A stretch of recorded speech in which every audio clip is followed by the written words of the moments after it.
C'est la 31e édition du Club de la Presse dans laquelle nous allons particulièrement parler du feuilleton sur le sommet du COMESA. Bujumbura ne lâche pas et affirme que les préparatifs se poursuivent alors que le directoire de l'organisation a formellement informé le gouvernement burundais de la délocalisation du sommet à Lusaka en Zambie. Pourquoi ce bras de fer de Bujumbura? Pour quelles raisons la décision de délocalisation a été prise? Est-ce un nouveau signe de l'isolement du Burundi sur le plan international? Un isolement que réclament encore nombre de voix par l'exigence de sanctions à l'encontre de Pierre Nkurunziza et ses proches. Le dernier cas en date est le réseau européen pour l'Afrique centrale, le RAC, qui, dans son dernier rapport publié la semaine dernière, exhorte, je cite, l'Union européenne et ses États membres à prendre des actions concrètes pour mettre fin aux abus graves commis par le régime en place, notamment dans le contexte du référendum très contesté et qui a été caractérisé par une répression brutale et même meurtrière de toute voix critique. Fin de citation. Quels effets un tel recours peut-il avoir? Voilà donc les sujets qui vont être décortiqués par nos invités. D'abord, Bitamba Joseph, bonjour. Bonjour. Vous êtes journaliste et en même temps réalisateur de films. Et depuis quelques jours, vous êtes à Kigali, où vous êtes en train de présenter le dernier en date, Ishaka, ou en français, La volonté de vivre. Parle-nous un tout petit peu de la trame de ce film documentaire. Le film Ishaka est sur la réconciliation et la résilience du peuple rwandais. C'est un film qui englobe des images des années 90, 94 et à partir de 2014. Et ça montre le pas franchi par le peuple rwandais pour la réconciliation, pour trouver des solutions à vivre ensemble. Et voilà, donc c'est globalement une histoire de succès du peuple rwandais. Et donc ça veut dire que vous avez passé pratiquement plus d'une dizaine d'années à tourner le film? Pas tout le temps, mais le film a pris 20 ans. Ah, quand même. C'est sur 20 ans. Les images ont été collectées les 20 dernières années. Pour des raisons qui ne me sont pas propres, en fait, j'ai demandé des financements pour faire un film en 95, je ne les ai pas reçus. Les seuls qui pouvaient financer le film à l'époque, c'était les Français, c'était les seuls qui finançaient, les producteurs africains n'ont pas voulu le financer. Et pour d'autres raisons, je suis parti vivre au Canada. Donc je l'ai mis un peu au frais. Et je suis revenu au 20e anniversaire, à la 20e commémoration du génocide en 2014. Une leçon à tirer pour les Burundais? Les Burundais devraient s'inspirer de ce qui s'est passé au Rwanda en matière de réconciliation, de résilience. Au lieu de s'entretuer tous les jours, des crimes cycliques, on doit s'asseoir et discuter et trouver une solution définitive, en fait. Merci beaucoup pour... Arusha nous avait mis sur le chemin. Les rails. Donc, voilà, donc on n'a pas poursuivi, donc voilà. Mais on devra revenir à des discussions. Et nous en parlerons dans cette édition du Club de la Presse. Et nous sommes avec également Hermès Nivandetse. Bonjour. Bonjour. Je rappelle que vous êtes journaliste à la radio publique africaine et que le public, ceux qui nous écoutent, ceux qui nous regardent, vous connaissent déjà. Merci de l'invitation. À tous, je vous souhaite la bienvenue. Merci beaucoup. À toutes, à tous, bonjour, bienvenue. Voilà, donc le gouvernement burundais persiste et signe. Le sommet du COMESA aura lieu à Bujumbura. Les préparatifs se poursuivent. Dixit, le porte-parole du gouvernement, Philippe Nzobonariba. Hermès Nivandetse, qu'est-ce qui peut expliquer cette attitude de Bujumbura alors que le directoire du COMESA a formellement informé le gouvernement burundais de la délocalisation du sommet à Lusaka? Merci de la question. C'est-à-dire que le directoire de COMESA a dit ne pas être à Bujumbura parce qu'il y a deux choses. Il y a la sécurité qui est une préoccupation principale pour que le chef d'État puisse être à Bujumbura dans ce sommet de COMESA. C'est-à-dire que Partons de l'exemple de ce référendum qui venait de passer il y a quelques jours. Nous avons vu qu'il y a des mandataires d'Amizero Barundi qui ont été arrêtés, qui ont été emprisonnés, mais aussi tués, parce qu'ils ne voulaient pas que le référendum soit, donc, comme on le disait, le pour. Donc, ils ont vu qu'il y a les accords d'Arusha qui venaient d'être enterrés par le pouvoir de Bujumbura, c'est-à-dire le CNDD-FDD, qui ne voulait pas que les accords d'Arusha continuent à exister au Burundi et que le pouvoir CNDD-FDD existe depuis 2005 jusqu'à la fin.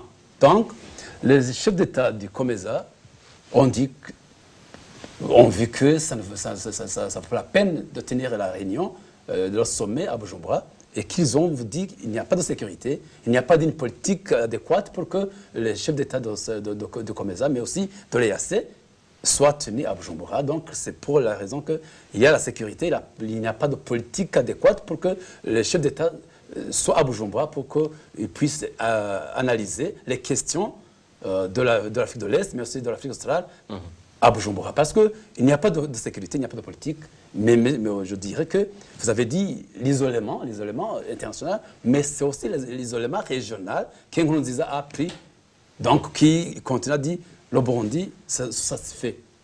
Nous reviendrons sur la question de l'isolement, mais aujourd'hui, le gouvernement burundais semble afficher une certaine insolence, une certaine assurance en disant nous continuons les préparatifs et le sommet aura bien lieu à Bujumbura. Mais pourquoi cette assurance? C'est impossible, c'est impossible. Si le chef directoire a décidé que le sommet de COMESA soit tenu à Lusaka en Zambie ou au siège de COMESA, c'est bon. Bujumbura dit on va continuer les préparatifs parce que le COMESA a déjà donné les frais pour les préparatifs.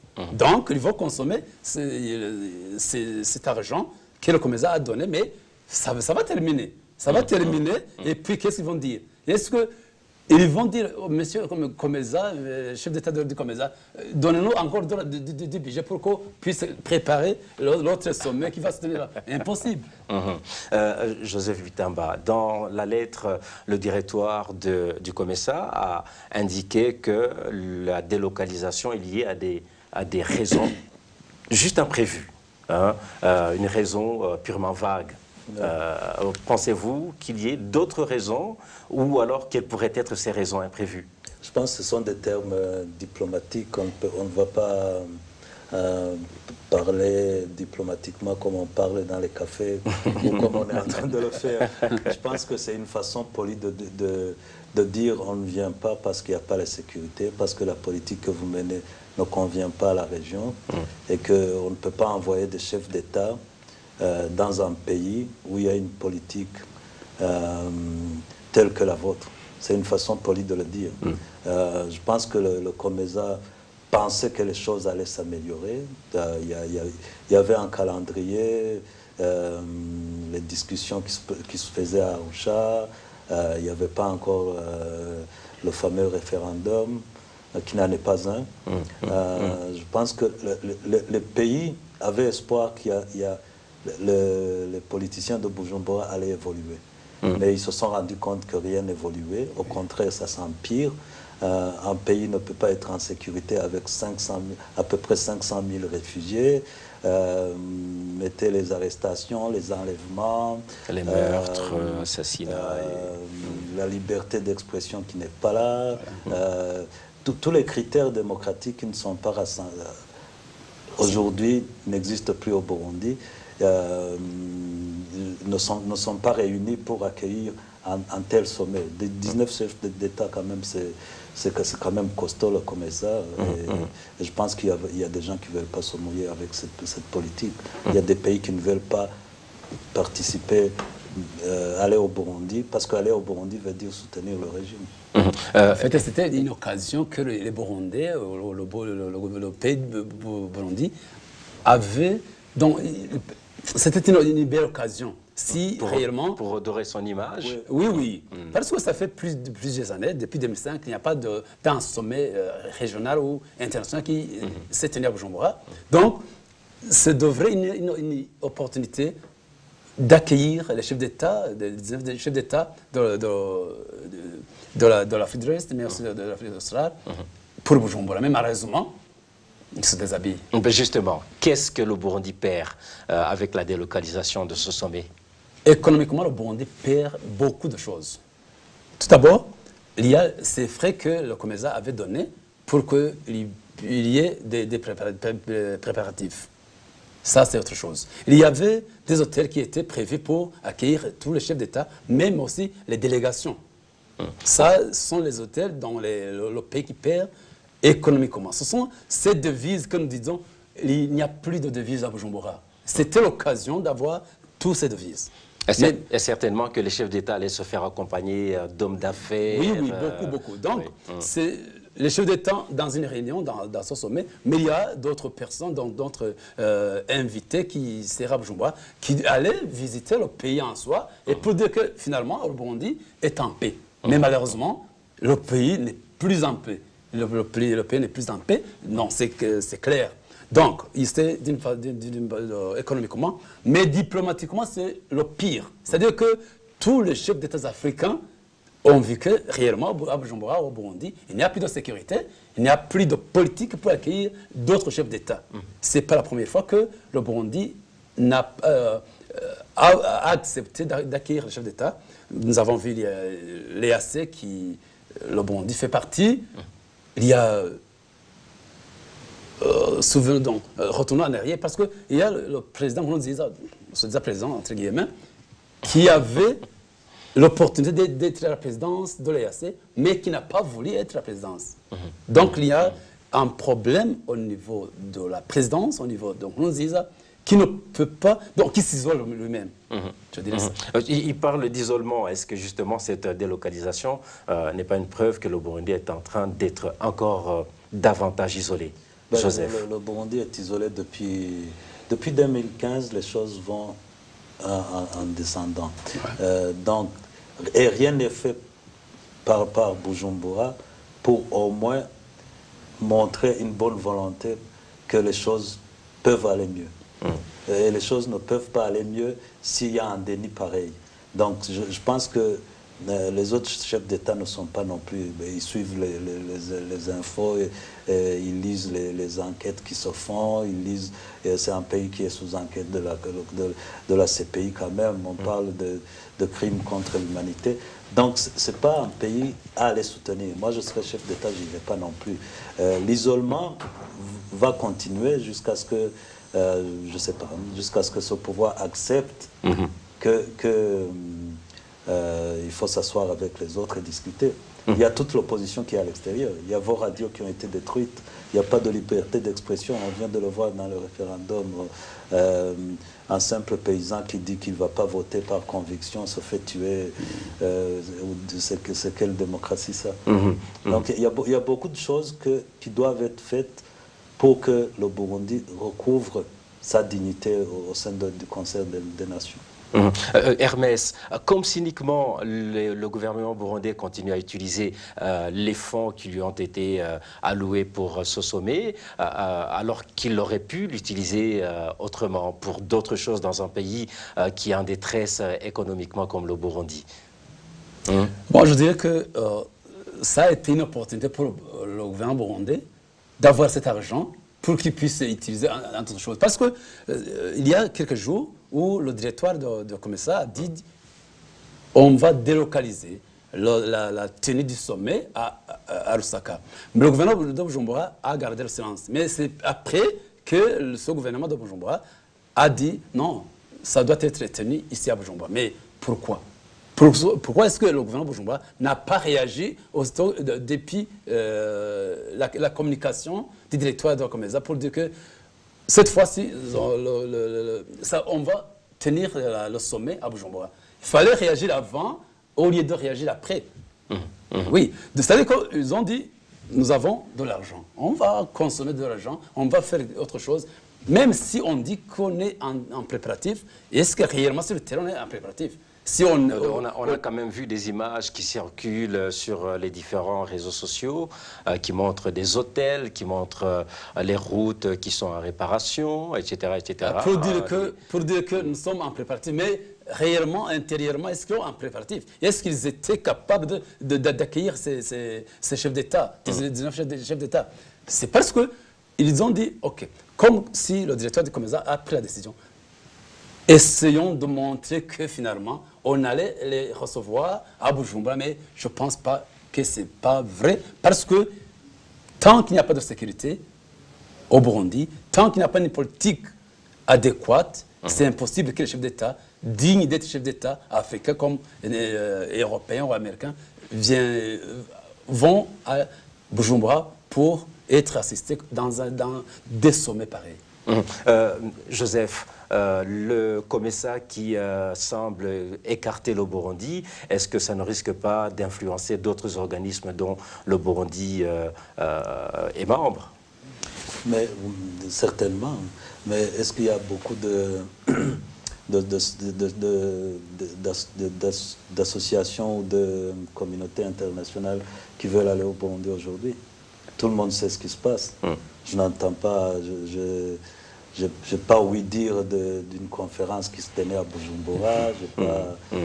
Une réunion d'envergure. On est dans un déni total, en fait. Le fait de...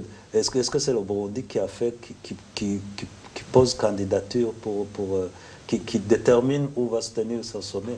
C'est le COMESA qui détermine dans quel pays va se tenir. On peut continuer. En fonction de critères les préparatifs, objectifs. Ça ne change rien. Si ça a été délocalisé, ça a été délocalisé. Ils ne viendront pas. Donc, je ne comprends pas cette logique de dire on continue à préparer tout en sachant que si ton invité te dit excuse-moi, je ne vais pas venir, est-ce que vous allez continuer à faire la cuisine en pensant qu'il va manger? Non.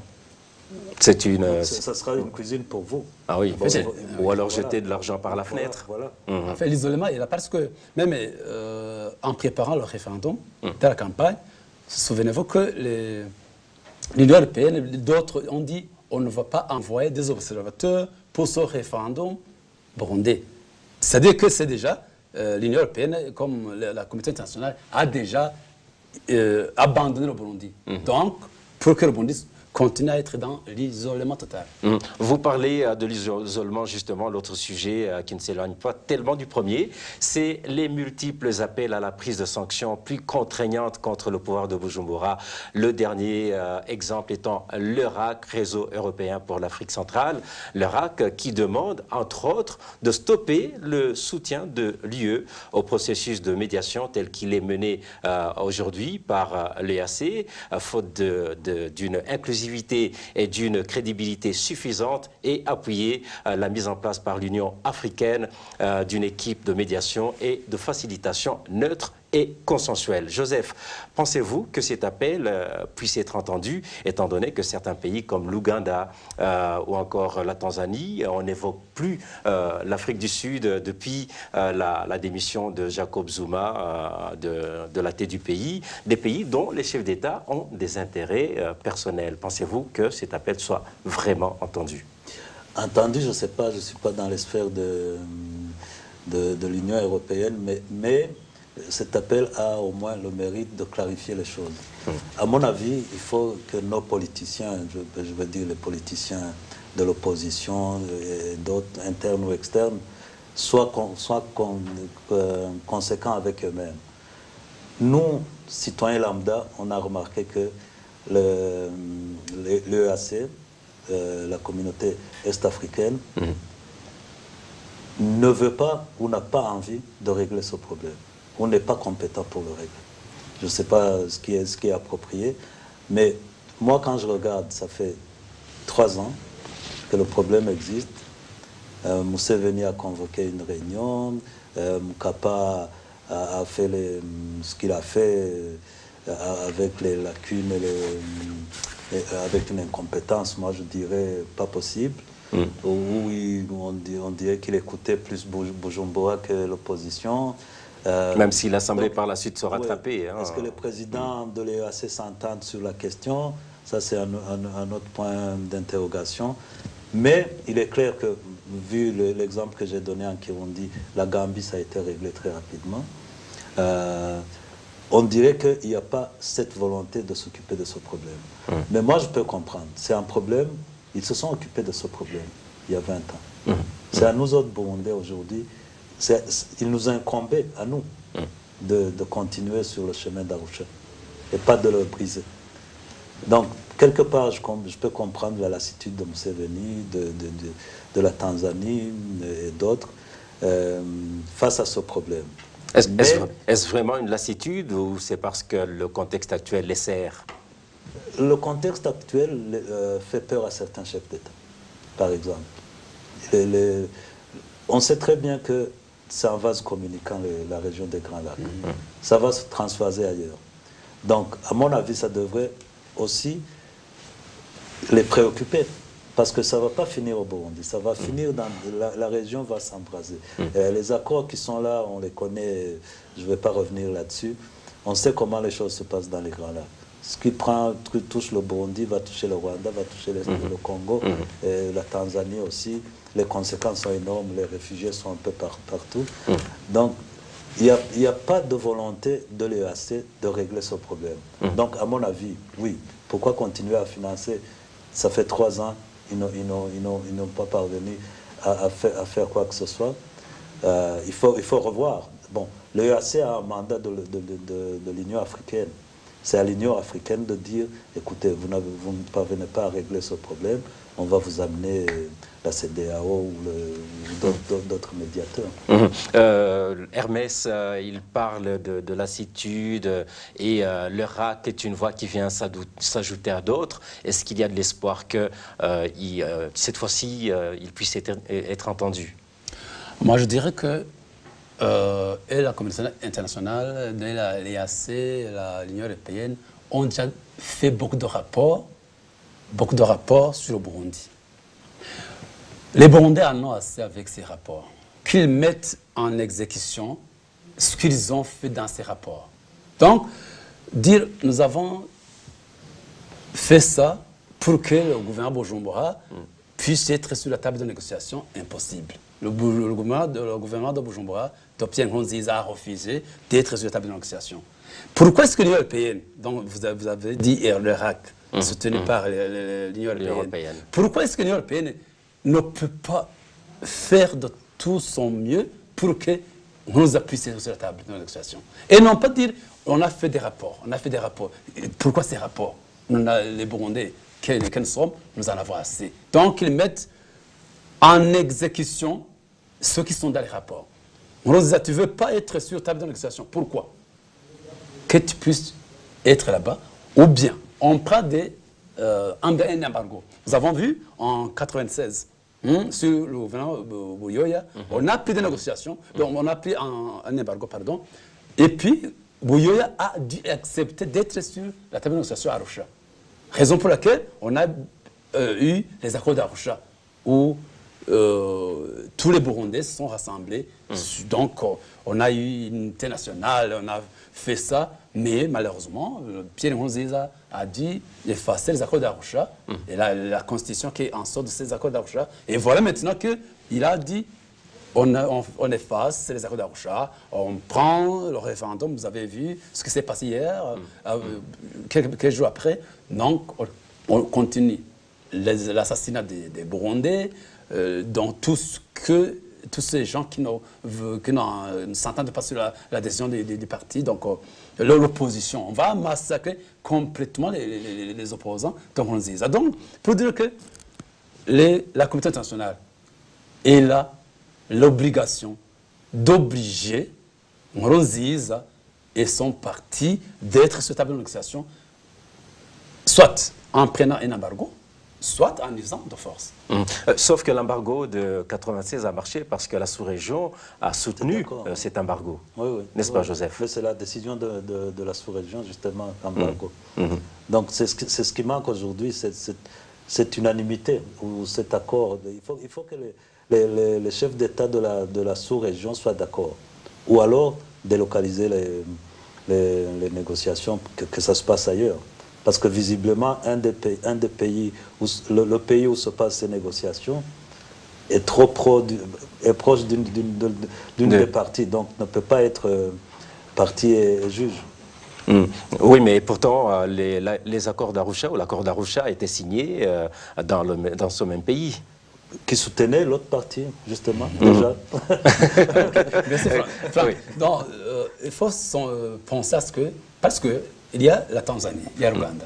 Donc, ces pays de la sous-région, de l'Afrique de l'Est, certains pays ont des intérêts à ce que Nkurunziza continue à être au pouvoir. Parce que, prenons l'exemple de la Tanzanie. La Tanzanie a soutenu le CNDD, le mouvement CNDD. Assez rapidement. Depuis sa création jusqu'à ce que le mouvement soit au pouvoir, 2005. Mais maintenant, est-ce qu'on peut dire que la Tanzanie continue, donc, est-ce que la Tanzanie dira non, venez au pouvoir, venez plutôt à la table de négociation, c'est impossible, parce qu'il y a des intérêts que la Tanzanie continue à protéger Nkurunziza. L'Ouganda, nous avons dit, il y a les cahiers de 80 combien d'années que le Burundi a dit faire des négociations pour pouvoir avoir... C'était dans les années 2000. Oui. Voilà, la Tanzanie, l'Ouganda, en tant que médiateur dans le dialogue inter-burundais, c'est pratiquement impossible. Mon frère a dit il faut délocaliser les choses, Nous avons vu que Mafosa en Afrique du Sud, il a suivi quand même que Mandela était le pilier principal dans les négociations, dans les accords d'Arusha. Et là, on peut avoir de l'espoir si Mafosa continuait le même chemin que Mandela, parce que Jacob Zuma a échoué complètement.